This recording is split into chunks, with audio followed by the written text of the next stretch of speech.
until all have heard his story, until all have seen his glory.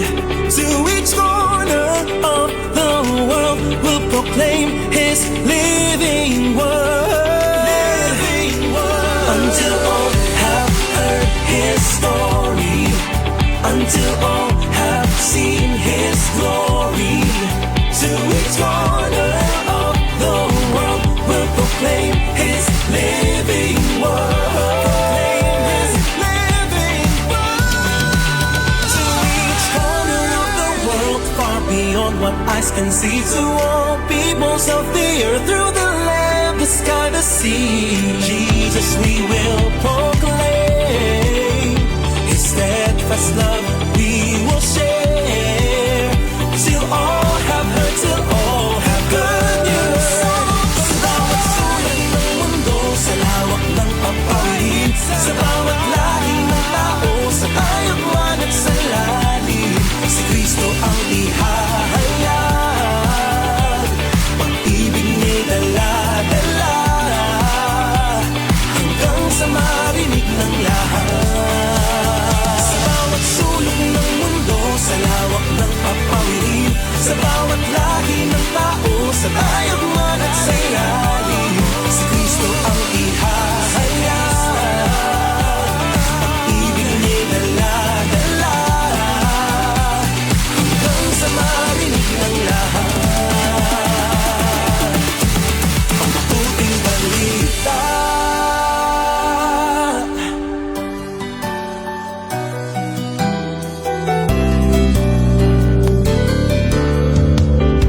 Sa bawat sandali, ang tanging miniliti ay maibahagi ang mabuting balita ng Panginoon.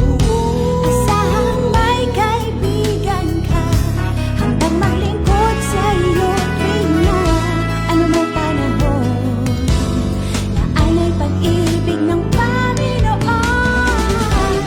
97 DXFE 1197 DXFE 1197 DXFE 1197 DXFE Good News Radio. Simula pa noong 1948, lubos na naibabahagi ang mabuting balita ni Hesukristo sa mga Pilipino sa ating bayan at maging sa mga nasa ibang bansa tungo sa Far East Broadcasting Company Philippines. Sa Mega Manila, makakapakinig sa 702 DZAS AM, Agapay ng Sambayanan, at 98.7 DZFE FM, The Master's Touch. Sa Santiago City, Isabela, sa 1143 DZMR AM, Missions Radio. Legazpi City, Albay, CARE 104.3 Dewey FM.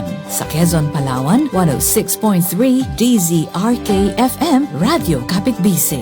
Sa Tacloban City, 97.5 DYFE-FM, unang tugon ng pamayanan. Bacolod City, 1233 DYVS-AM, the sweet voice of salvation. Up 987 DYFR-FM, life-changing. Sa Cagayan de Oro City, 103.3 the new J DXJL-FM, your positive choice. Zamboanga City, 1116 DXAS-AM, your community radio. Cotabato City, 106.9 DXGR-FM, Radio Gandingan. Sa Coronadal City, 1062 DXKI-AM, your friendly voice. Davao City, 1197 DXFE-AM, the Good News Radio. Makakapakinig din sa mga online streams at sa mga mobile apps. FEBC Philippines, hanggang marinig ng lahat. 1197 DXFE, kasapi sa KBP, kapisanan ng mga broadcaster ng Pilipinas. Gising na! Ito na ang programang nagtataas ng diwang Kristiyano at nagangat ng kulturang Pilipino. Oras na, Pilipinas!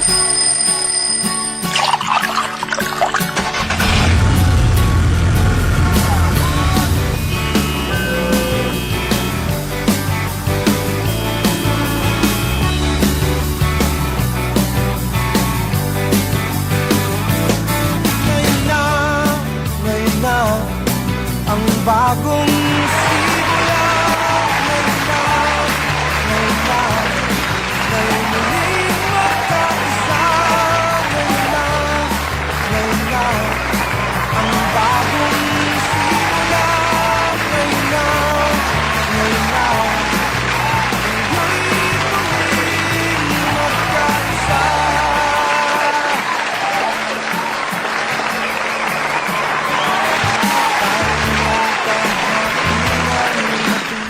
Alas 7:41 sa buntag, this is Oras ng Pilipinas. This is Kuya Ton Mantalaba. Isang mapagpalang Thursday na po, mga ka-ONP.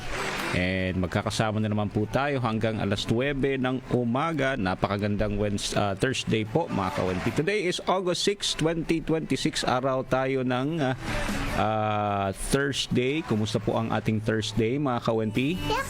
Nakapag-breakfast ba ngayong umaga?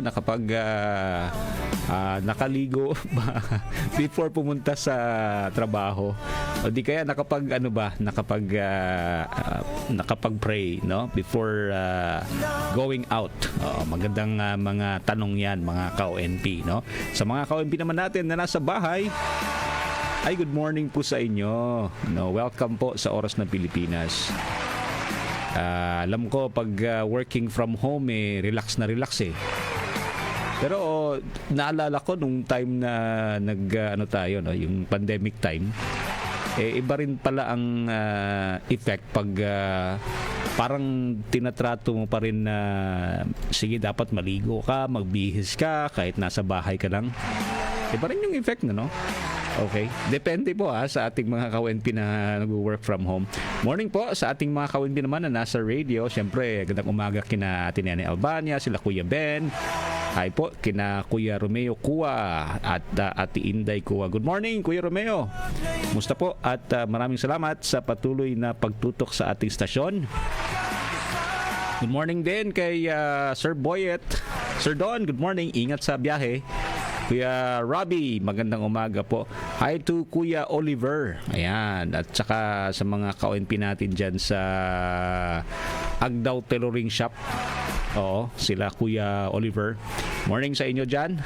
Pastor Alan Ong, magandang umaga. Belated happy birthday. Oo, Pastor, God bless you and to your family. Okay, hindi na ako magtatanong, Pastor, ilang taon na kayo? Morning po. Ingat po sa mga ka-ONP natin dyan na bumabiyahe today. Nako, kahapon may lindol na naman, ano? Mga ka-ONP, grabe po. But again, ito yung ating always na reminder ba na hindi na ito bago sa atin. Okay? Ang atin na lang ngayon mag-ingat tayo, mga ka-ONP, sa mga gagawin natin at patuloy na manalangin, patuloy na umasa kasi ayan po, ano, may mga trainings naman, may mga duck cover and hold tayo na dito sa Davao, di ba? Alam ko sa karating cities meron din. Okay? So yan, ingat po sa inyo. Hi Ate Inday, kay Kuya William diha sa Bangkirohan, Lola Leos, tsaka si Ate Bing, magandang umaga. Si Ate Lily, tsaka si Tatay Pat, good morning. Nanay Telma, Nanay Beth, good morning din po sa inyo. Okay, si mga ka-ONP natin dyan na nakikinig sa may Turil. Oo, Turil area. Good morning po sa mga ka-ONP natin dyan sa Turil. Alam ko sa Capital Alliance Church, sila Pastor Bert,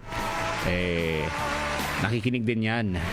No? Tsaka sa UCCP Turil, good morning po. Doc Keith, Doc Dean, magandang umaga. At sa mga ka-ONP naman natin dyan sa may Puan area. Ate Josie, magandang umaga rin. And sa mga pastors natin na nakikinig ngayon, Pastor Dong, good morning. Tsaka si Ate Esther Adriano, good morning din po sa inyo. Pastor Bert, patuloy akong nananalangin sa inyo. Pastor Francis, tsaka sa mga ka-ONP. Hi to Ate Des, tsaka si Kuya Kaloy. Morning po. Ayan. Sila Pastora Elsa diha sa may sa area, no? Pastora, good morning nasa garden na siguro. Pero nagbitbit na radyo, no? Good morning. Shout out to all our ka-ONP dyan sa Igacus. Siyempre sa Don Watch na nakikinig ngayong umaga. It is now 7:45 ng umaga. Ito po ang oras na Pilipinas. Hi kay Ate Rosalina, good morning po. Tsaka kay Ate Anita, magandang umaga rin po sa inyo dyan. Pang third day ko na dito sa Cancer Center for Mindanao. Ayan, patuloy po kaming mananalangin. Ate Anita, upot lang kita sa Ginoo, no? Salig lang kita diha kaniya. Siya po ang ato ang Dios nga padayon gyud, no? Lihok, Ate Anita. So salamat kayo. Sabi nga niya, ang Panginoon Diyos na makapangyarihan na po ang bahala sa result ng CT scan ko. Ako po. Okay. Yeah, we will be praying for that, Ate Anita. Ate Josie, good morning din po. Happy Thursday sa iyo as well. Sa mga ka-ONP naman natin na nakikinig po. While busy rin, Ate Feli. Okay, Ate Nilin, good morning. Tsaka sa mga ka-ONP naman natin dyan sa Kabantian, sila Ate Melanie, Kuya Ernie. Gandang umaga sa inyo dyan, ha. Thank you so much sa pakikinig. Hi to Ate Feki Hano, good morning. Okay. Sila Ate Josie Lanyahon or Lanyohan. Good morning sa mga ka-ONP man natin dyan at nagkakape ngayong umaga. Okay, Thursday ngayon mga ka-ONP. So kasama natin ang ating kapartner from City Social Welfare and Development Office, mga ka-ONP. Okay, and mamaya may special guest din po tayo dito sa ating programa. Okay, so makasama natin later, mga ka-ONP, si Pastor June Mark, no, Dapitan. Okay, si Pastor June Mark ay isang pastor na advocate din, no, ng tinatawag nating social media. Okay, at mamaya pag-usapan natin ano ba ang effect nitong online gaming, no?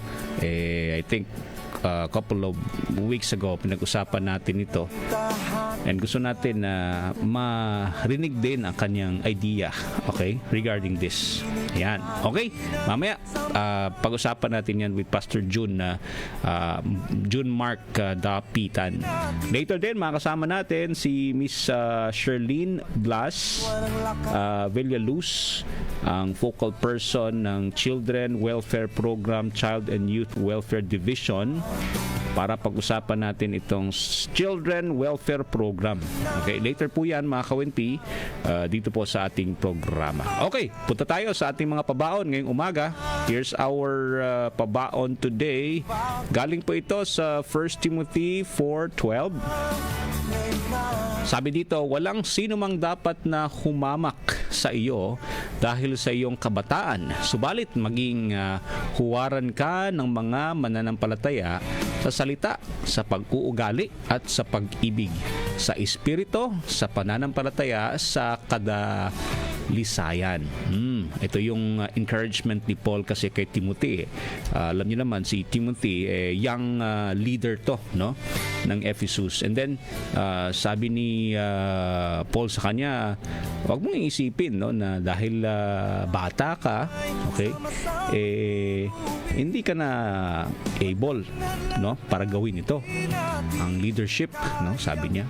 Alam mo, encouragement to sa ating mga kabataan ngayon na hindi ibig sabihin na bata ka or young ka, hindi ka pwedeng maging equipped, no, to lead, to of course to serve. Yan, syempre may guidance pa rin sa parents, may guidance, may advice pa rin, no, sa wisdom pa rin yan galing sa mga nakakatanda. Pero that is encouragement sa iyo, kuya, ate, na patuloy, no, na maging servant leader. Okay, ayan, kasi alam namin na kayo ang next generation ng ating bansa. Diba? Okay? So, ayan po, no? Pabaon sa atin yan ngayong umaga, mga ka-ONP, at encourage natin yung ating mga kabataan. 7:50 na po ng umaga. Ito po ang oras na Pilipinas. Tamang-tama, no? Kasi ano pa rin ngayon, Youth Week. Oo, pabaon natin sa mga kabataan natin. Here's our Team Positive para po sa kanilang mga pabaon today. Here's Ate Yvonne.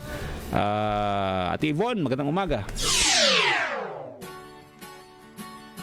Magandang araw mga ka-DXFE. Ang kabiguan ay hindi katapusan, kundi Ayan, okay. Parang wala atang audio. Okay. Pakinggan natin si Kuya Julius. Kuya Julius, good morning. Magandang umaga po, ka-ONP. Sa gitna ng dilim, laging may liwanag. Ayan, wala ring audio si Kuya Julius. Ano kaya nangyari, no? Okay. Anyway, mga ka-ONP, magbabalik po ang Oras na Pilipinas. At check natin kung bakit walang audio yung ang ating Team Positive. Anyway, later po makasama na natin si Pastor June. Dito po yan sa ating programang Oras na Pilipinas.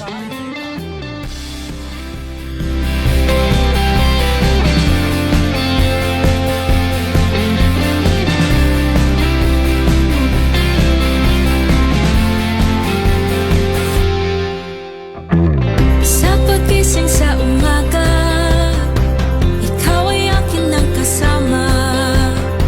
Pag-ibig mo ay panibago, ako'y nagagalak sa piling mo.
Malaki ang papel ng mga sibilyan sa pagsugpo ng terorismo.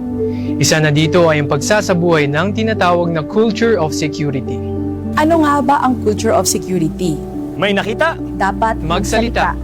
Sa culture of security, tandaan natin ang 4 na bagay: volunteer, report, remind, at participate. Makipag-ugnayan sa Task Force Davao, idaya lang 0917-131-4333, 0999-227-1111 at 082-224-0911. Kumain ng pagkaing malinis at ligtas. Ugaliin ang wastong paghahanda ng pagkain. Pamalagiin ang kalinisan ng kusina. Magsabon at maghugas ng kamay. Kung di nakatitiyak na ligtas ang pagkain, itapon ito. Bumili lamang ng ligtas na pagkain ng sakit ay maiwasan. Wastong nutrisyon, alamin, gawin at palaganapin. Isang mensahe mula sa National Nutrition Council ng Department of Health. Mga kababayan, ang kodigo ng pagkamamamayan at kagandahang asal. Batas na akda ng dating Pangulong Manuel Quezon. Magtiwala ka sa Diyos na namamatnubay sa kapalaran ng mga tao at mga bansa.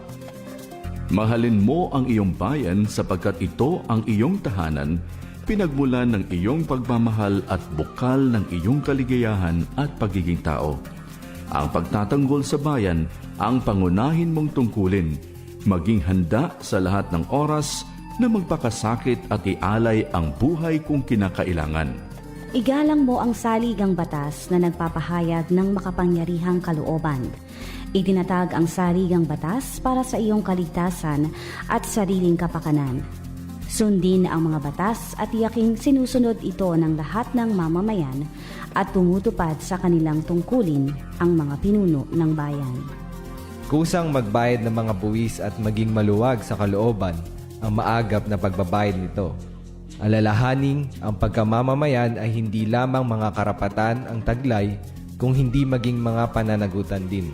Panatilihing malinis ang mga halalan at sumunod sa pasya ng nakararami. Mahalin at igalang ang iyong mga magulang. Paglingkuran mo silang mabuti at pasalamatan. Pahalagahan mo ang iyong karangalan gaya ng pagpapahalaga mo sa iyong buhay.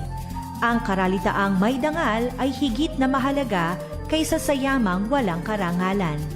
Maging tapat sa pag-iisip at sa gawa. Maging makatarungan at mapagkawang gawa, ngunit marangal sa pakikitungo sa kapwa. Mamuhay ng malinis at walang pag-aaksaya. Huwag maging maluho at mapagkunwari. Maging simple sa pananamit at kumilos ng maayos.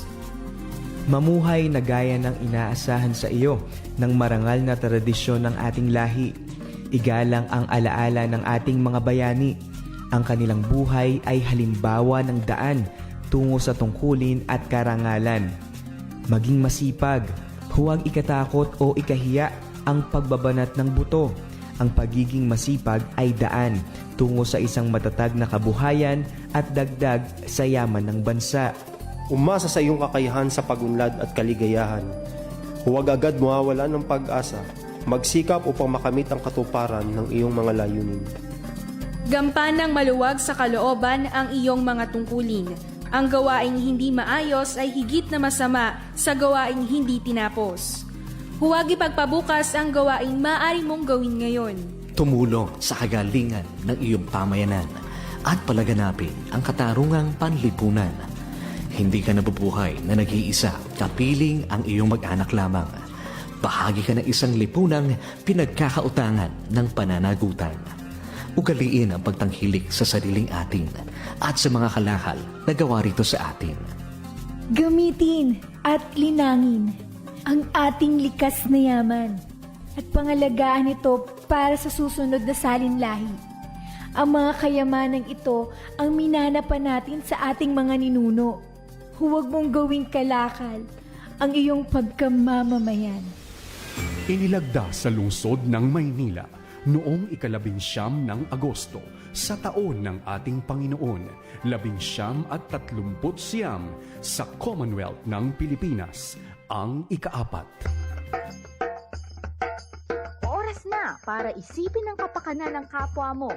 Oras na, Pilipinas!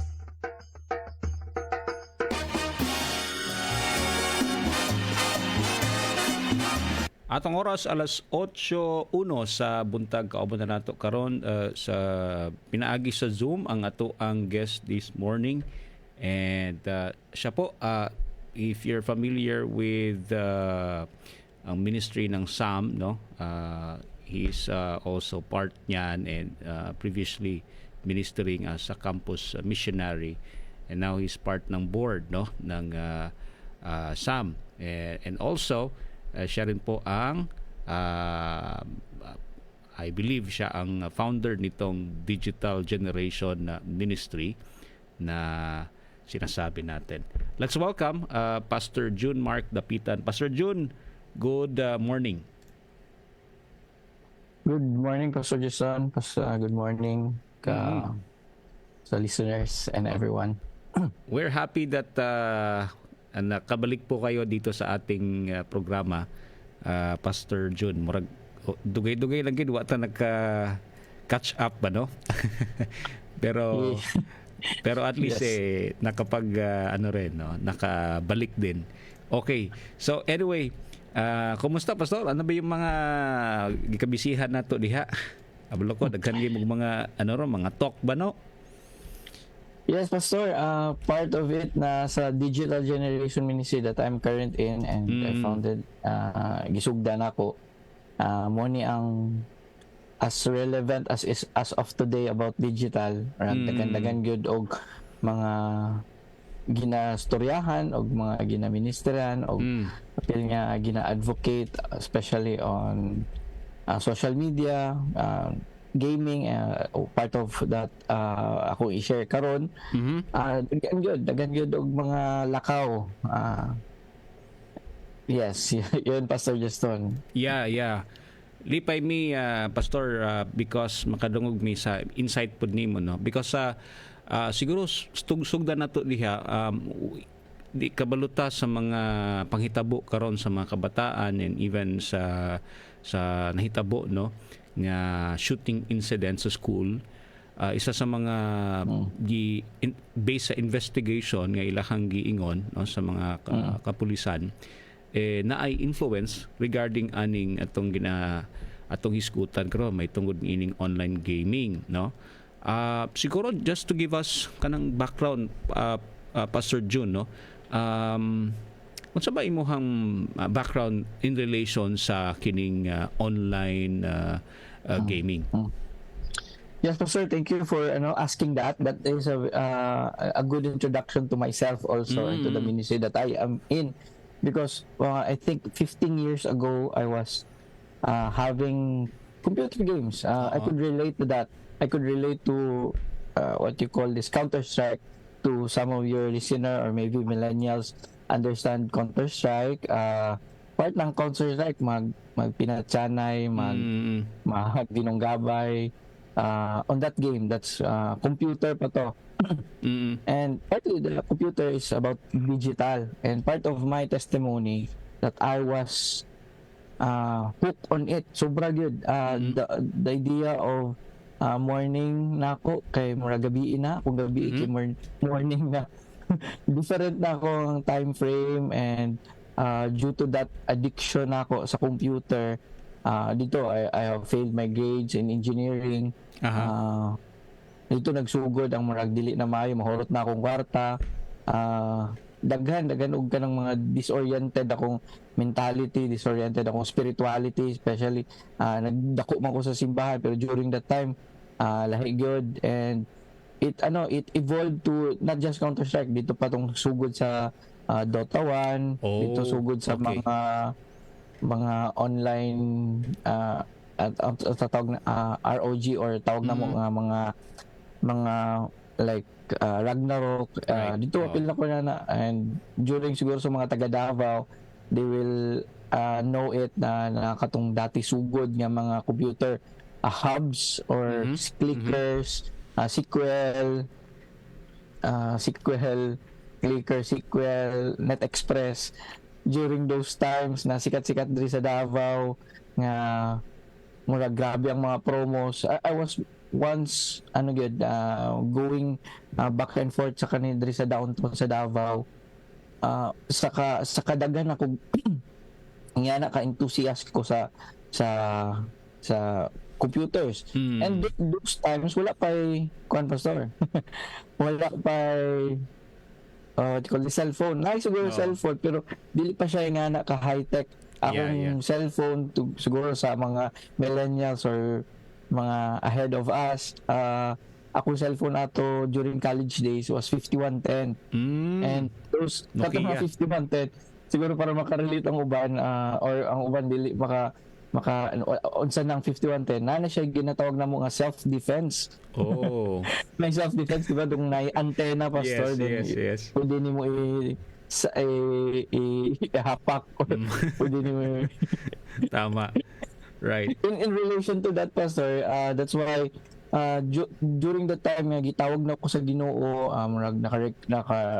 naka-reflect na ko og nakahinuktok na ko ana nga addiction ako kay dili na gid maayo, nakahinuklob na ko.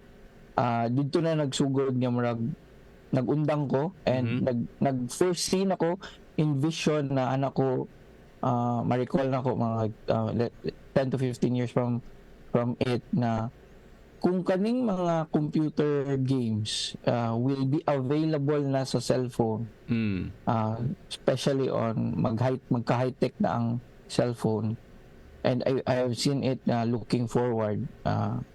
Anak ko managhan gyud ang mag-same sa ako managhan gyud ang mas all the more maging addict sa computer sa games, sa online games. And lo and behold, after 6 years ago, I was called by God to recall that vision nga your vision na gipakita na sa imuha and your testimony na laganap na and you are the one who can be advocating on this. 6 years ago, 2019, I started it, Digital Generation Ministry. It's not just about gaming but about going digital, right? And the problems with going digital. That's the introduction. Tama. Pastor, on my testimony. Thank you for sharing that. No, at least makahibalo mi kung unsa ang background nimo and siguro ato ang mga tigpaminaw o tan-aw karon makasabot pud sila, no. Maybe natay mga ginikanan karon nga na-frustrate na sila sa mga anak kung saan man ako mga anak or maybe some of our young people now frustrate na po nga how can I stop, no? Maybe addicted or maybe di na nimo ma-control. Siguro to start to ask that in a question, no, Pastor June, siguro mangutan ako unsa ba ang impact niini sa mga kabataan kay balota sa to sa una mag counter strike ta dili man ta inana pag nata sa eskwelahan. I mean we aware manggihapon ta kung unsay realidad ug unsa ang gaming, no. Karon murag medyo siguro na tong parang yung distinction nila hindi na nila masyadong na connect kasi sa cellphone na lang, no. Ano kaya ang impact nito, Pastor June?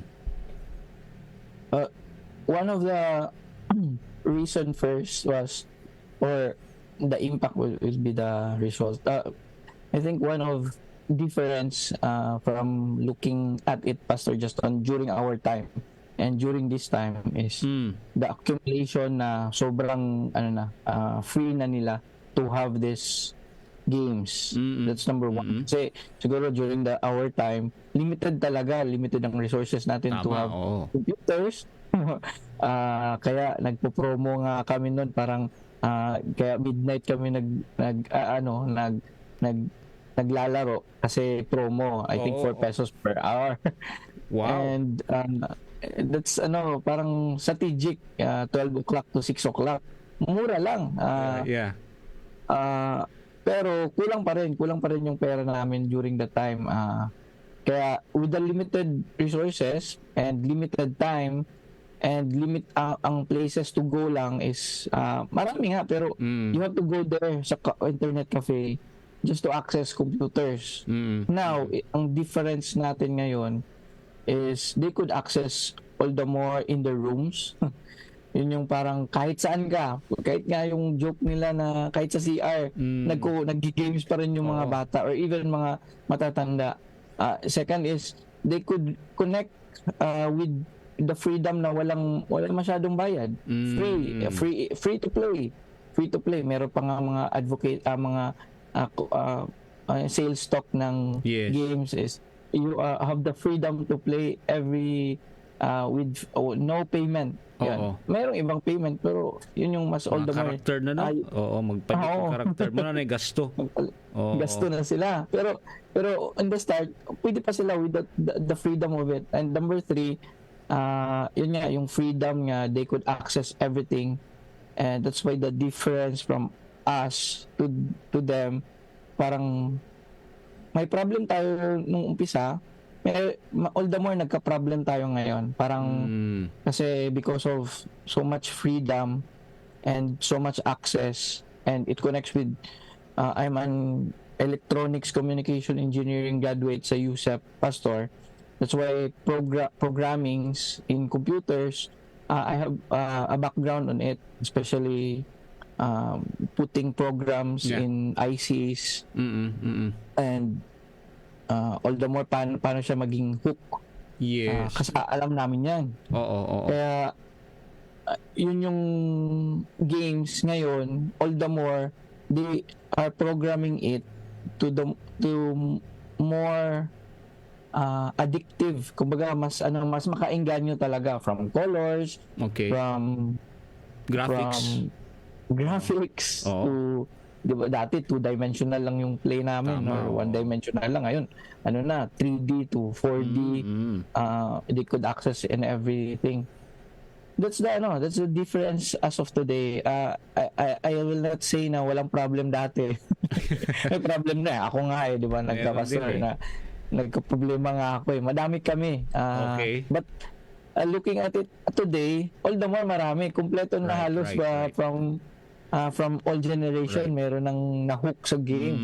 Kaya yung gusto nating sabihin, ang impact is doon na yung kasi because of so much problem na ang impact niya is just to generalize it, meron ng problem in spirituality, marami ng problem on emotions, marami ng problem in physical, marami ng problems in family. That's, I think, mga minsan spirituality ang unang nasisira, or minsan family din, because of relationship, hindi na nagka-connect, hindi na yung parang, ang sad nga, Pastor, ngayong generation, kasi yung parang dinner time na lang magkakasama-sama, pero hindi pa nagkakasama because so much of maraming busy, always busy on social media, on gaming, and even in work.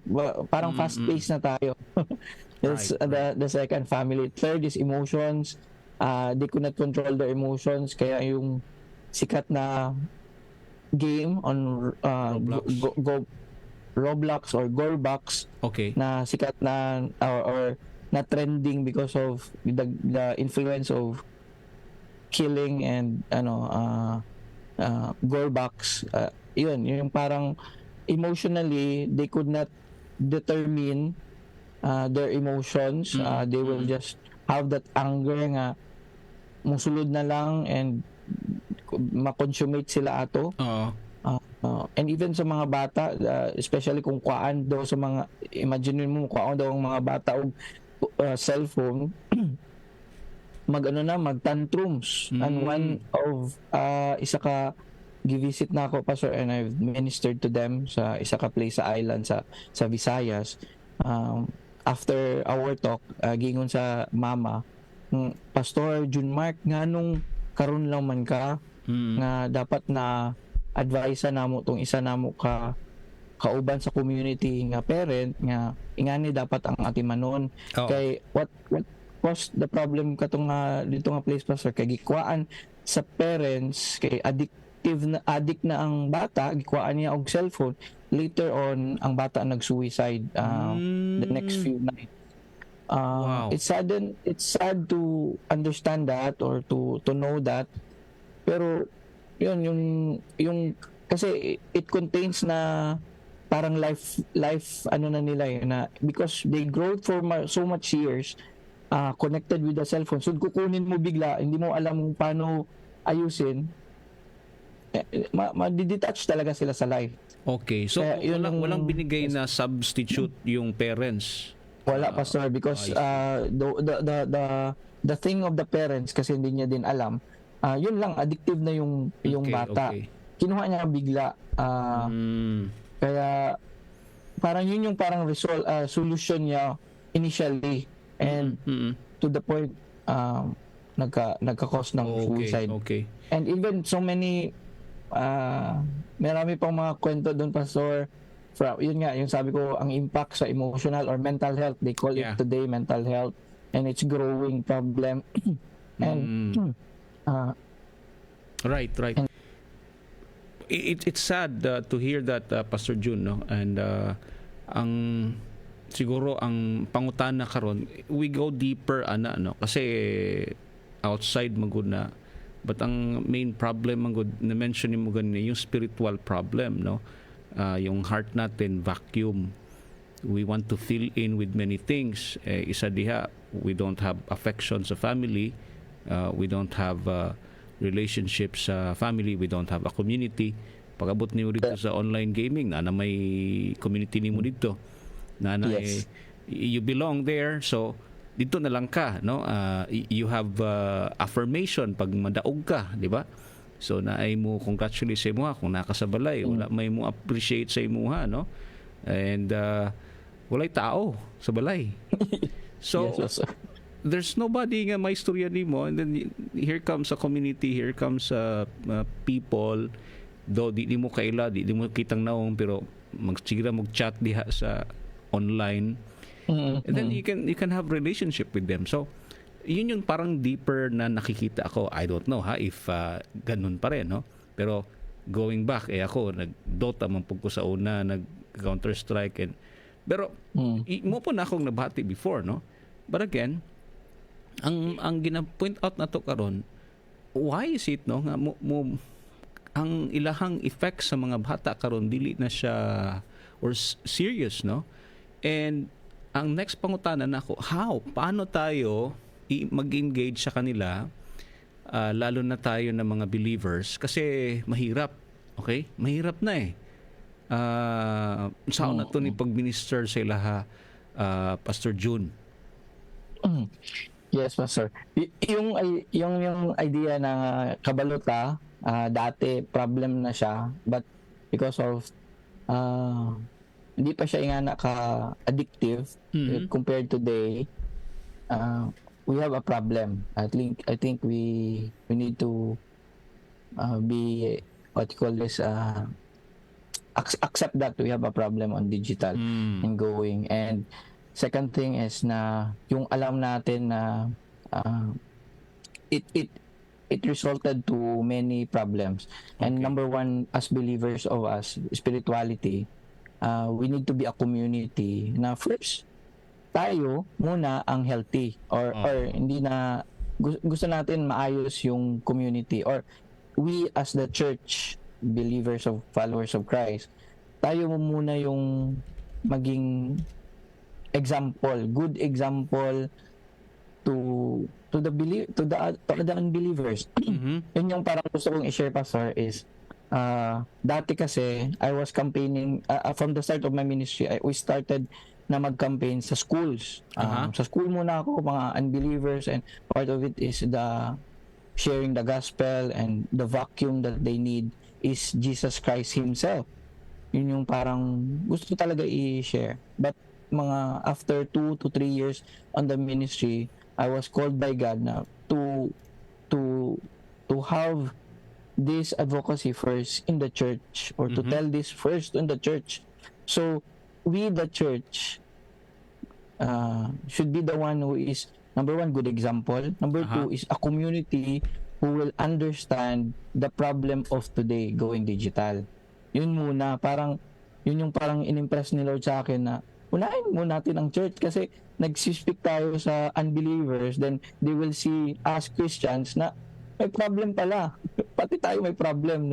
We could not address them na we could not address the addictive or the addiction on them, because we as the church has a problem in itself. Kaya yun yung parang gusto ko i-highlight na the church should be the community who knows and understand the problem and will accept the problem and be a community na maging good example, maging a community at church, from the Sunday school, from Sunday, di ba, parang it's good to have a community na after church we will commune with each other, parang magkumustahan. Ang sad nga minsan kung matitingnan ko when I visit at church, na parang after church nagse-cellphone na halos na parang isang problem na in-invite ako sa isang pastor by next month pastor na ang problem niya talaga kahit nag-speak siya meron nagse-cellphone parang it disheartens them nga to see that. And after church going out nagse-cellphone na halos hindi na nag-fellowship and yun yung parang gusto namin i-address by next month when I speak, because I'll be explaining to them not just spirituality but even mentally or neuroscience about programming, how it affects our brain today, especially sa mga kids, and how are they being programmed by this. Yun, Pastor, parang ang dami ko pwedeng sabihin pa sa i-share. Pero mga practical advice siguro. Mga practical advice siguro, Pastor, para to move forward. Right. To share my testimony, I have a 10-year-old kid and a 8-year-old kid, grade 5 and grade 3. And both of them has no cell phone. Yung masasabi ko, they are growing normally. Parang kasi minsan parang yung sad daw na nangyayari sa mga bata na parang kung wala silang cellphone, hindi sila maging normal. And I think this is not me also na nagpag-grow ng mga bata na walang cellphone. I have many companions or on my sphere of group na yung mga anak din nila 10 na 9, 8 they don't have cell phones because I advocate on it, and they are growing with flying colors on the school. Yun yung parang gusto ko ma-share na we could do this, we could be an example to a family, and we could guide our kids. Siguro to those who parents na yun, nandun na meron ng ganitong situation sa mga, especially yung may nag-address sa akin na matanda na yung mga teens na or college na and they could not get the cell phone. Siguro one practical advice is to know the games of your kids, or at least malaman lang natin kung ano yung mga nilalaro nila. Or makipaglaro sa kanila. Pwede ka makipaglaro para you will know their world. Kasi malalaman mo yung understanding of their world, and will you accept that world ba para sa kanila, or will you guide them? Siguro number 2 is play occasionally. Play occasionally with them, or play occasionally or play with them physically. Yun. We could play basketball. Siguro yung mga sikat ngayon, Pastor, na pickleball. Diba? Maganda umpisahan yung pickleball sa mga bata so they could grow with this sports, or tennis ba, Alex Yala. Tama. Madami tayong pwedeng we could encourage them, guide them with the mag-run ba sila, basketball and everything. Siguro even yung Pastor Jun, no? Ang importante talaga yung time, kasi the reason why we give phones or games sa ating mga anak because we don't have much time. Gusto natin okay nak diya lang sa kahal, lingkod lang sa diha kay magtrabaho ko, imuha sa aning cellphone or imuha sa aming tablet. And then sabi nga, sino ba yun nagsabi na parang nagiging babysitter natin yung mga phones natin sa ating mga anak. And then later on matingala na lang tanga, hala, naunsa naman niya kung anak mo, lahi naman ay noon ang iyang karakter, lahi na, because wala ta na aware nga ang ato daing ginahatag sa iyaha is yung phone. Yun ang nagtuturo sa kanya, yun yung nag-influence sa kanya, no? And yun na nga, yung main problem is yung time natin. We need to have time, kasi pwede natin sabihin we'll do this, pero kung walang time, hindi mo bibigyan ng time yung anak mo, wala talaga, no? Magiging ano lang yan. Yung gap, yung relationship niyo wala. Okay? Maghahanap pa rin yan ng tao, ng phone, that they can have a relationship. Tama ba, Pastor Jun? Yes, Pastor. That's why it's crucial to understand, especially on parenting, to be what you call this, intentional towards them. Be intentional on their growth. There's a study na I think I could not elaborate that, but there was a study on kids na parang hinayaan lang na mag-cellphone, and it lead to special problems, or they call it special problems. And yun, yung parang naalaw kasi siya na they were addictive, and mga problems on ADHD to Ito question, other Pastor Jun. Oo. Alam ko Sige, yung Pastor. ang ating government, they're also banning ng social media sa 16 years old below. Do you support that, or unsa ba imuhang take ana? Yes, Pastor. I supported that, and but then in a way na parang kung sasabihin ko talaga in my heart, it is now late. We are now addressing we are just Patch addressing na patch na lang. Parang ang tagal ko nang imagine na 6 years ago or even 7 years ago, I was telling them na parang iban yung mga ganong situation from schools. From schools to even not just ban on schools, but even in as parents, you have to ban mga bata na hindi na natutulog, di ba? Parang dapat kunin talaga yung cellphone. Pero I am happy. Parang kahit patches na yun, I'm happy to have that. I'm happy na merong schools na hindi talaga inaalaw yung cellphone na to move forward. We support that, Pastor. Right. May effect din ba if na-mention mo kanina kasi na kinuha yung cellphone ng isang anak, kinuha yung buhay niya. Ano ang effect if ever drastic yung ating gagawin sa ating mga anak na ilang years na siguro, digital natives na, nasa phone palagi, and then we will get the phone, no? Ano ang effect niyan? Ano man ang mas maganda na gawin? Yes, Pastor. That's why we need to assess first how he or she is addictive to the game, or even to his or cell phone. That's why to assess that, if so much nagit kayo, ano na siya, sobraan na, the result will be pinaka-extreme, Pastor, kato.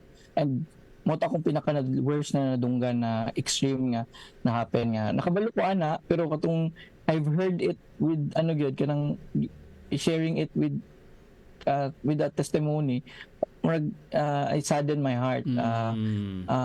Marami, Pastor, and one thing na para yung shooting, I was 3 years ago telling it na parang if we will not be vigilant on this, those shooting incident in America or in other places will be evident to us. And yung nangyari sa atin din, kahit alam ko na yun, parang siyempre nagulat pa rin ako. We did allow it. Parang ganon. To answer also your question, Pastor, na how are we to deal with this? Siguro practically, hinay-hinay na to tanggalon, or that's why we need to spend time with them, ask them on saang games, on saang ginadula, try to shift things na from sports, shift things on having family time, diba? Siguro one thing, pag dinner time, isang rules namin sa bahay, if we have dinner time, cellphone, I will not use my cellphone. Siyempre ang kids wala naman talaga cellphone. As much as possible, kung hindi talaga emergency, we'll try to put the cell phones away. Yun yung parang mga practical things. Siguro turn off your wifi if in case pag matulog na. There's one thing na there's many things to to have a practical things to do on that, Pastor. Yeah, that's a good advice, no, especially sa ato ang mga kabataan karon, turning off yung wifi. Parang ang uban siguro malisang na kung ma-turn off lang ang wifi, no, pero magandang point yan, Pastor June, no. Yung mga youth pastors natin mo put siguro ni ang ilang struggle karon, no, kasi nandun na nga sa small group pero naka cellphone pa rin, no. Kailangan natin maging engaging sa kanila, and maging totoo, no, kasi makahibalo pod biyan ang sila kung dili ta true pod sa ilaha nga dili ta intentional sa ilaha, they will know, no, and then that's the reason why sige, cellphone na lang ta kay murag scripted naman kaya si pastor, oy. They will know actually, no, pero if they will know also na intentional, you are serious in you really mean business in telling them or talking to them, makaibalo po na sila, no. Okay, we don't have much time, Pastor Juno, and na butang nako sa ato ang Facebook Live ang inyong ministry, Digital Generation. Can you siguro invite na lang pod ang ato ang mga ka-ONP nga nagapamati or nagatanaw karon, and short encouragement sa kanila, no, labi na sa ato ang mga ginikanan, and at the same time mga kabataan pod karon, no, ang nagapamati. Yes, thank you for this opportunity, Pastor, to share a little bit of glimpse on about my advocacy, my call to this generation, and the ministry that I am in, Digital Generation Ministry, is campaigning on this and campaigning on sharing this to churches, to communities, to families, even one-on-one. I go with this because I'm called with this. And it's been 6 years of campaigning on this, and as I've said, even if it's 6 years, it continues to grow. The problem still growing. That's why the advocacy is telling. That's why all the more. Siguro one key takeaways on, or as I would love to end this. If we play the game, don't let the game play with us or play us. The game should be the game. It should not be us being played by the game. Na kumbaga laro tayo, dula ta, dili nga kita na ang ginadulaan. Same with thinking of it sa mga kids nato nga pwede nimo sila ipadula, pero don't let ang dula sila na ang ginadulaan on their brains, on their body, on their spirituality. That's it. And we could help each other try to advocate this, as I look forward sa government nga to help them on addressing this. If given a chance, I would love to help them on this. Sure. Right. Looking forward, ana, Pastor June, no, and then we'll still have more time, ana, diri sa to apon nga programa. God bless, Pastor. Magandang umaga. Ayan. Okay. Doon ka na to si Pastor June Mark Dapitan, mga ka-ONP. Magbabalik po ang Oras ng Pilipinas. Makasama natin ang ating partner from CSWDO. This is Kuya Ton Mantalaba.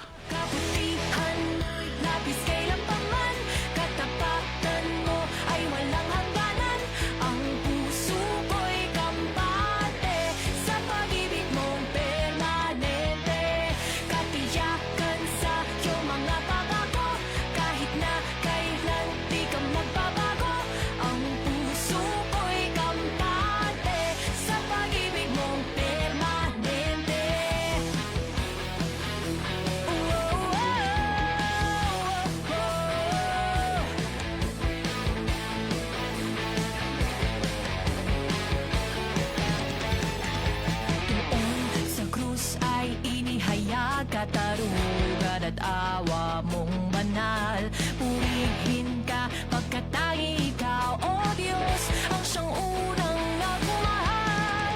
Buhay o kamatayan, kasalukuyan, kinabukasan man, walang makapaghihiwalay sa akin sa pag-ibig mo.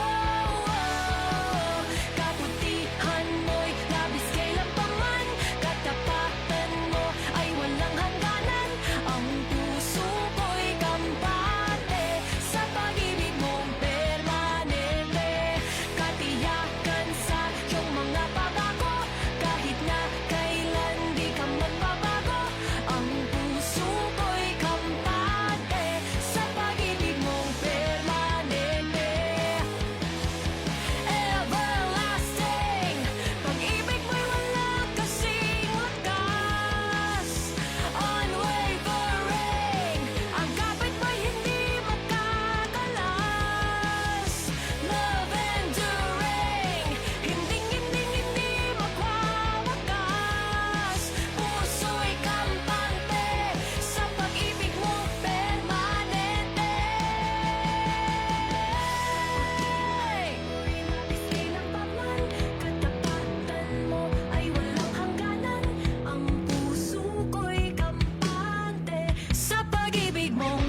para isipin ang kapakanan ng kapwa mo. Oras na, Pilipinas!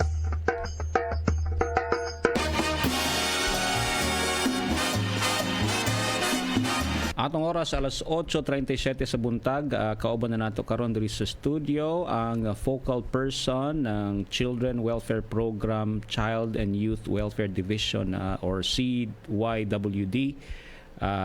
Atong makauban si Ma'am Sherlyn Blas Villaluz. Ma'am, welcome back diri sa ato ang Good stasyon. morning, sir. Good morning po sa tanan naminaw. Nalipay na pud mi. Ubay pod ang among programa karon sa Children's Welfare Program og dugay-dugay pod ko kabalik diri, sir. Gani, oo.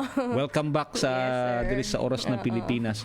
I'm happy nga magkauban ta aron hiskot-hiskutan nato ning mga programa no sa mga kabataan. So first siguro ma'am diretso ta no. Unsa ang mga gikabisihan ninyo karon unsa ang mga programa sa inyong opisina? Sir, no, karon kay busy kay mi kay karong Saturday mag-start na ang Learning Ultra Behavioral Impact for Development para sa children needing special protection. So kaning mga kabatanunan nga mo ni sila tong mga child at risk, mga children in conflict with the law, mga children in street situation, mo ni sila tong priority ani. So kada Sabado ni siya i-conduct sa tong 15 administrative district. So mo ni siya ang kanang first namong capacity building rollout this year sa ato ang district offices under sa Children's Welfare Section sa Child and Youth Welfare Division.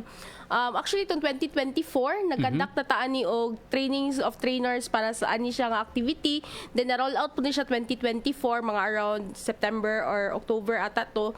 And then karon gibalik na po na to since limited lang man gud atong budget, sir. So dili tanan maka-appeal, so ginagmay hantod kanang mas daghan tag na tagaan aning capacity building sa atong community. So katong mga na-train sa 2024 mo na ni sila mo. Yes po, mga direct service implementer, mga social workers na to pwede po sila i-assist kay since 2024 together sa atong mga social worker natay mga youth and out of school youth nga gitrained ani nga para mo assist sa atong mga social worker in conducting this activity. Kay kani magud siyang Learning Ultra Behavioral Impact for Development, sir. Dili lang ni siya kanang lecture lang purely. So mas daghan ni siya og SLA or structured learning exercise. Mo ni siya nga activity nga mas ginatutukan kung how the child behave during the conduct of the activity, kung unsa siya nakitungo siyang kauban, unsa niya gidil ang bawat circumstances, kay more on self-awareness, leadership skills ang ma-develop ani niya ug ihang kuan po niya strengthen iyang strength, ma-discover niya iyang weaknesses, threats and opportunities sa iyang palibot. So mo ni siyang ihatag na to ni siya sa atong mga children needing special protection para pud mas makaila silang kaugalingon. So importante gid kay ang self-awareness mintras bata-bata para kanang karon mo gud mga kabatanunan involved sila more on social medias. Social medias, online gaming. So kani siya, sir, is para to interact and to develop peers sa ilang community nga dili lang sila mag cellphone o kani po mga out of school children or out of school youth nga dili lang sila kanang ingon nga tambay sila sa gawas nga mali na mga stigma sa society when you say out of school youth, out of school children, mo ni silang badlungon sa katilingban. So dili na siya inana. So mo ni siyang ginahatagan sila na to alternative learning. Nga naa sa community nga ma-develop ilang skills na just nga mag-lecture ta kay which is the attention span sa mga bata, sir, no, di ba? Gamay jud kay. So mas makatuon sila through activities nga abi lang nila nga nagdula-dula sila but they are learning. Okay, that's good. So at the end of the activity there's processing. Kung unsay na-observe ni facilitator during the conduct of activity ug mas ipasabot po didto nga nganong inani iyang behavior. So dira jud makita nato didto nga the way sila mudawat sila kapildihan, the way nila tabangan ilang ko mas unsa may importante ang kadaugan o as a group nga matawid nila mahuman lang isa ka activity. So inana mo gani siyang lubid gi-design, sir. Right. Wow, amazing, no. Timely pod kayo kay bag-o lang nag-story ni Pastor June regarding aning online gaming ba onya na-relate po diha sa programa ninyo, no? Yes, sir. Siguro ang nakita nako nga challenge ana Ma'am Sherlyn those young people nga mag-participate kay balobi ka magununa biya daan nga kung participate ko ani pa-shareon jud ko ani dito sa mga grupo adi na lang ko mo appeal. So unsay ginahimo ninyo ana? So inana ni siya, sir, before the start of the activity ipasabot daan sa ila nga 100% participation nga dili Okay. sila pugson kung dili na kaya ang dula Okay. or ang activity. So since naman ko yung mga activity nga i-design si social worker nga kanang kinahanglan yung strength, kinahanglan yun nila nga kanang teamwork. Okay. So kung tanaw nila dili sila ready for that, so dili po sila pugson. Oh. And then kanimo po siya kada pa lang tanmingon sila ay dili ko mo participate ma'am, dili ko mo kuan mo. Storya di ko gusto patindungon, there's something with the behavior. So dira po nato makita ug dira po nato ma-process why inana siya. Mo din ang So, part importante po kayo that. ang training ninyo, Yes, ma'am, no? Yes sir, dili lang mo gud siya Oo. basta-basta nga i-conduct lang siya mo lecture Tama. ka nga. After the activity gi-lecture nimo ni siya communication, leadership, the behavior itself. So dira po makita nato kung nga unsa ang bata. Oh. Makita nato kung the way siya i-behave, then dira po nato ma-discover ang mga inner mga mga underlying problems. Tama, oo. Mga sa iyang behavior or kung na may positive, naman jud positive iyang strength, weaknesses. So dira po nato ma-discover kung unsa siya. Importante gid, ma'am, no, nga kana ganing it takes time to learn or to know Yes. the person or to learn yung mga kabataan, pero maining naatay mga facilitator nga na equip gyud and kahibalo sila how to handle this, Yes no? po. Kay para kung makita nila nga kaning bata na siya something, no? There's a Oo. potential na makita dira mo makita ang Yes, potential mo gawas oo. man gud ilang inner nga nature of being a leader nga wala man mo gi-elect nga leader ani nga activity pero Oo. siya jud ang mo Siya gyud ang excel mo lead. mo lead. So dira jud na mo makita, so kani siya na potential, so sunod kanina po siya atong i-train para Right, kuan. right. And then maka-develop sila peers kay the next activity conduct gusto ko mo appeal ma'am kay kanang magkita na pud mi sa other barangay, so inana Oo. siya, so maka-develop og peer, maka-develop ta og core group nga para sa community sila na pud to'y future leader. Tama, okay. So, maka-encourage sa mga naay potential, and then katong mga naay gikinahanglan po nga attention, Yes, matagaan yun po siya pong attention po. Mas Oo. ma-thorough na to ang case management niya just in case mas gikinahanglan niya ang serbisyo. Okay. Oo. Yan. Then mo ni siya kanang every part mo siya sa mga regular program, sir, Okay. si Learning Ultra Behavioral Impact for Development. So kada year if ever need na po na to og mas daghang facilitator, so naga-conduct pud mig training pod. Oo. Okay. So, Especially ang daghan pud mig newly hired karon, sir. tinuod, no? Importante gid nga sila ma-download gid nila Yes ning po. kaning training, no? So, ma'am, you mentioned nga every Saturday ni siya. Pila ka Saturday ni nga session? Karon, sir, is 3 Saturdays ni siya na yung mga scheduled district per Saturdays. Okay. Oo. So, every tulo ka Saturdays, Yes po. every session. Opo, starting ta karong August 8, then August 15, then August 22. Okay. So, once a year lang ba ito? Or Opo. na ba ni siya session nga twice later on? Once a year lang po. Then Okay. later year if nag-design man me for the program kay since part na siya sa regular program. So, how to evaluate or to kanang to check kung naa ba to'y impact sa mga kabataan ang ato ang gihimo? So dira na to, sir, no makita nga kaning mga kabataan una kanang mao na pugudi sila ang ato ang kanang sila na tong volunteers nato sa community. So okay. makita na to nga at first mangod sila tong maulawon. I see. Makita ginato sila nga sila tong maulawon nga wala sila kabalo ay basta mo apilang ko kay na merienda inana what kanang Tinuod. the realistic behavior of a child nga kanang diri ko kay lingaw, so inana Right. pero unti-unti na tong ma-observe silang behavior nga siya na mo volunteer ate tabang ko ani kanang during sa ako ang time during sa field pa ko, sir, is dira gid sila mag-start until wala sila volunteer ko ani sa magtabang na sila sa mga payouts, Yan. sa mga activities nga dili lang sila basta-basta tong participants lang, apil na sila sa Mufasi, mo assist sa imuha. So dira na to nakita nga ay during that time nga lawan pa man yung bata, so na develop ilang leadership. So kadto siya, which is the main goal of the LUBID is to develop their self-awareness and leadership skills. Ayun. So, ma-observe po nimo ni sa ilahan, no? And naabay mga follow-up, like for example, sa katong mga dili gihapon active after Yes, sir. sa training. Actually, there's a lot of activities nga naka-design for them nga dili lang si lubid but also for ilahang mo focus na sa ilang self-awareness, how they will handle the problem, ilang mental health. So naagi na siya, part na siya sa atong regular program sa Children's Welfare Section under sa Child and Youth Welfare Division. So magsugod lang sa karon sa lubid sa. Okay. And then the series of activities continues kay it takes time to develop a Tinuod, child. oo. Nga Right. kuan nga para ma-develop na to ilang skills, mahatagan kay dili lang man pud kanang self-awareness, dili lang na just daw kay ay okay inani day ko dili wait na siya inana Tinuod. just a slap of a finger nga okay na. There's a series of activity as part of the case management intervention program for children. So kuan na siya kanang naka-design gina siya para ana. Iyon. Ma'am Sherlyn, kabulok ko nga dili lamang ni para sa mga kabataan kay naapod gyoy part ang mga ginikanan ani. Yes po. Oo. So ika nga nila si CSW is from womb to tomb. Right, Yes, right. kay since the foundation sa mga kabataan ng isang pamilya. So naapod ta under sa Social Welfare Operation Division. Naapod ta ginakandak of serious interventions sa atong mga parents, mo ni sa atong mga parents of CNSP nga ginatagaan po sila pagtagad. So kay lisod pud kay nga empowered kay itong mga bata then didto ta sa ginikanan murag alanganin. So dapat balance lang pod. So nasli mga interventions such as NPE, PES na siya karon, mga ERPAT. So ginatagaan po nato sila advocacy kung saan lang pag ila-ila sa balaod.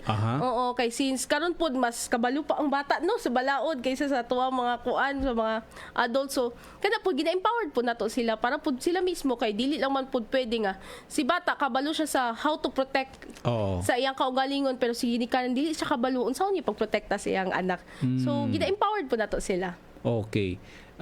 What about ang community pod nato, Ma'am Sherlyn, no, kabalo ko na atay mga churches, they're willing to help and even the community.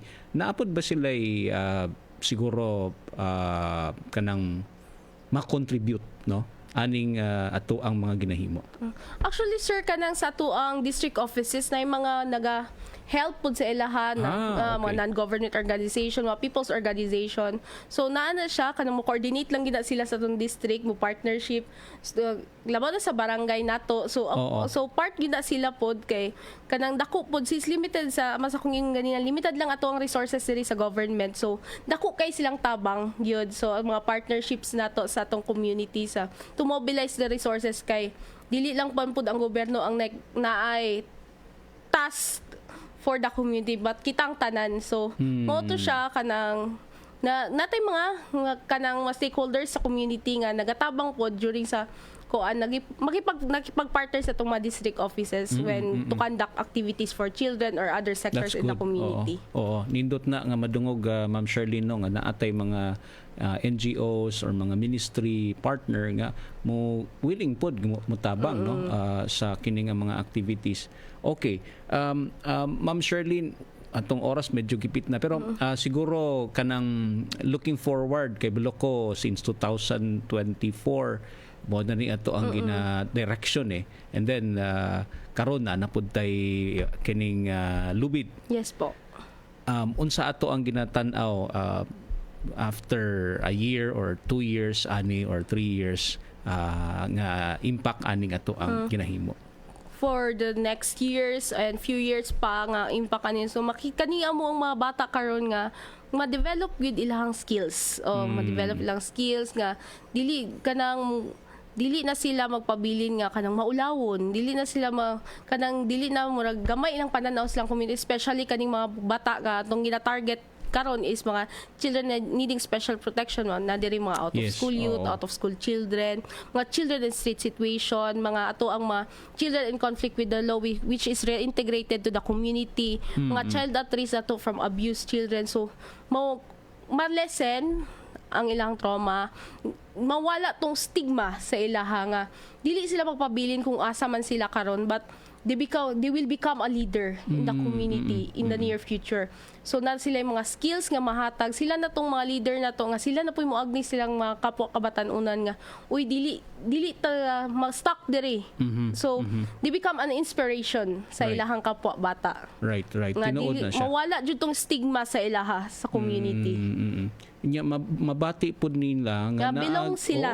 Nabilong you're sila. right. They're really integrated to the community. Dili kay na-reintegrate lang sila but the stigma is there. Yeah. Pero kanang makuan lang nga dawat sa society, they are not dili sila lahi sa ubang bata which is fortunate enough to go to school, fortunate enough nga wala naka-experience anang ilang na-experience. So they were not different from other children because they are also children. They have the rights nga ma-fulfill yun nila ilahang rights as a child. Tinuod na ma'am, no? And mabati po nila nga naagi program po ang ato ang yes, gobyerno. ang government sa ilang. Wala sila pasagdi sa gobyerno. After sa ilang mga experiences, wala sila na left behind because wala nila na feel nga that the government only focuses on the fortunate nga walay bias si gobyerno tanan gitagaag serbisyo hantod sa makaya with the help of course of our stakeholders and other sa ato ang community kay ingon pa nila it takes a village to raise a child. Tinuod na ma'am, no? So mabati nila nga they are valued, they are loved, and makita po nila nga naa sila'y voice. At the same time, no, ang kita, we are looking forward, we are supporting them sa ila pong mga gina-go through, no? Lahi-lahi man taog journey gid sa kinabuhi, pero kaning mga kabataan nato kung wala po'y mo support nila unsa itong next generation, ma'am, di ba? Yes, so ingon pa sila especially what's happening now nga grabe ang pagkuan kundi na sa mga bata, no? Kay kuan actually wala tay karapatan mo blame sa itong mga kabatanunan kay kinsa man di ay ang nipadako sa ilaha, kinsa bang ni-impluwensya sa ilaha, we adults influence our children, and kita man mas nakabalot how to discern. So kanang balansihon jud nato kung unsa sila dili nato iput ang stigma kay tungod siya bata.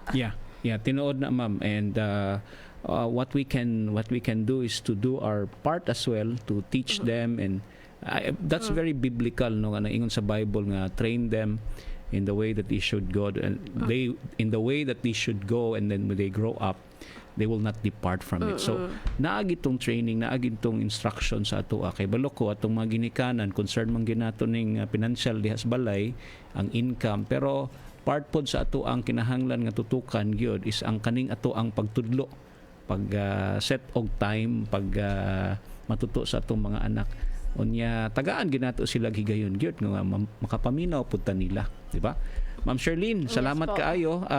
Napabay mga laing activity, encouragement diha sa inyong opisina? Actually, sir, naatay umaabot karon pod nga trainers of training for multidisciplinary team for basic internet crimes against children. So, mga participants sa mga stakeholder, mga police in partnership ni siya, sir, sa Police Regional Office 11. Okay. So, mo ni siya for USAIC and SISAM, sir, for kanang exploitation of children in online.